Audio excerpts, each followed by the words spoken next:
ಚತಪಚ ಇದೊಂದು action comedy cinema. Fort ಕೊಚ್ಚಿಯ ಗಜಿಬಿಜಿ ಬೀದಿಗಳಲ್ಲಿ WWE style ಕುಸ್ತಿಯ ಒಂದು ಅಖಾಡ ಶುರುವಾದ್ರೆ ಹೇಗಿರುತ್ತೆ? ಆಹಾ, ಇದೇ ನೋಡಿ ಚಿದಾಪಚ ಸಿನಿಮಾದ ಒನ್ಲೈನ್. ಇದು ಬರೀ ಕುಸ್ತಿ ಮಾತ್ರ ಅಲ್ಲ, ಇದರಲ್ಲಿ ಸಹೋದರತ್ವ ಇದೆ, ದೊಡ್ಡ ದೊಡ್ಡ ಕನಸುಗಳಿವೆ, ಹಾಗೆ ಹೊಟ್ಟೆ ಹುಣ್ಣಾಗುವಷ್ಟು ನಗುವು ಇದೆ. ಪಕ್ಕ ಒಂದು ರೋಲರ್ ಕೋಸ್ಟರ್ ರೈಡ್. ಈ ಛತಪಚ ಸಿನಿಮಾ ಹಿಂದಿರೋ ಟೀಮ್ ಯಾವುದು? ಬನ್ನಿ ಮೊದಲು ಇದರ ಪ್ರಮುಖ ಡೀಟೇಲ್ಸ್ ಏನು ಅಂತ ನೋಡೋಣ. ಸೊ ಅದ್ವೈತ್ ನಾಯರ್ ಅವರ ಫಸ್ಟ್ ಡೈರೆಕ್ಷನ್ ಇದು.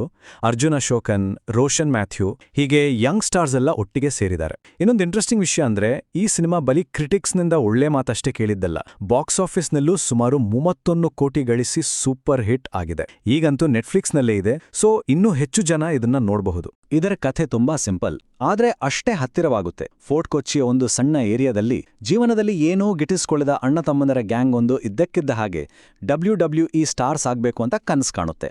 ಅವರ ಈ ಹುಚ್ಚು ಸಾಹಸ ಇದೆಯಲ್ಲ, ಅದೇ ಈ ಚಿತ್ರದ ಹೈಲೈಟ್. ಸಹೋದರರ ಬಾಂಧವ್ಯ, ಸಾಮಾನ್ಯರ ಅಸಾಮಾನ್ಯ ಕನಸುಗಳು ಎಲ್ಲವನ್ನೂ ಸೇರಿಸಿ ಒಂದು ನಗುವಿನ ಪಯಣಕ್ಕೆ ಕರೆದೊಯ್ಯುತ್ತೆ ಈ ಸಿನಿಮಾ. ಹಾಗಾದ್ರೆ ಈ ಚಿತ್ರದ ಅತಿದೊಡ್ಡ ಪ್ಲಸ್ ಪಾಯಿಂಟ್ ಯಾವುದು?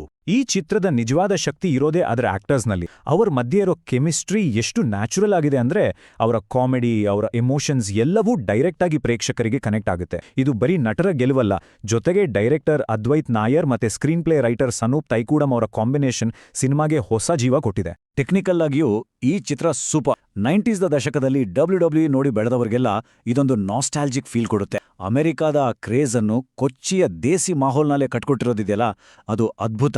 ಇದಕ್ಕೆ ಜೊತೆಯಾಗಿ ಕಿಕ್ ಕೊಡುವ ಬ್ಯಾಕ್ಗ್ರೌಂಡ್ ಮ್ಯೂಸಿಕ್ ಮತ್ತು ಕಣ್ಣಿಗೆ ಹಬ್ಬದಂತಿರೋ ಸಿನಿಮಾಟೋಗ್ರಫಿ ಸಿನಿಮಾದ ಮಜಾನ ಇನ್ನೊಂದು ಲೆವೆಲ್ಗೆ ತಕ್ಕೊಂಡೋಗುತ್ತೆ.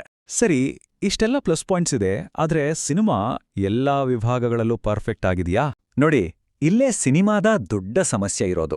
ಒಂದು ಸೂಪರ್ ಐಡಿಯಾ ಇಟ್ಕೊಂಡು ಅದನ್ನ ಪೂರ್ತಿಯಾಗಿ ತೆರೆ ಮೇಲೆ ತರೋದ್ರಲ್ಲಿ ಸ್ಕ್ರೀನ್ ಪ್ಲೇ ಸ್ವಲ್ಪ ಸೋತಿದೆ. ಕಥೆ ಮುಂದೆ ಹೀಗೆ ಆಗತ್ತೆ ಅಂತ ನಾವು ಸುಲಭವಾಗಿ ಗೆಸ್ ಮಾಡ್ಬೋದು. ಕೆಲವು ಗೆಸ್ಟ್ ರೋಲ್ಸ್ ಕುತೂಹಲ ಹುಟ್ಟಿಸಿದ್ರು, ಅದಕ್ಕೆ ತಕ್ಕ ಹಾಗೆ ಬರವಣಿಗೆ ಇಲ್ಲ.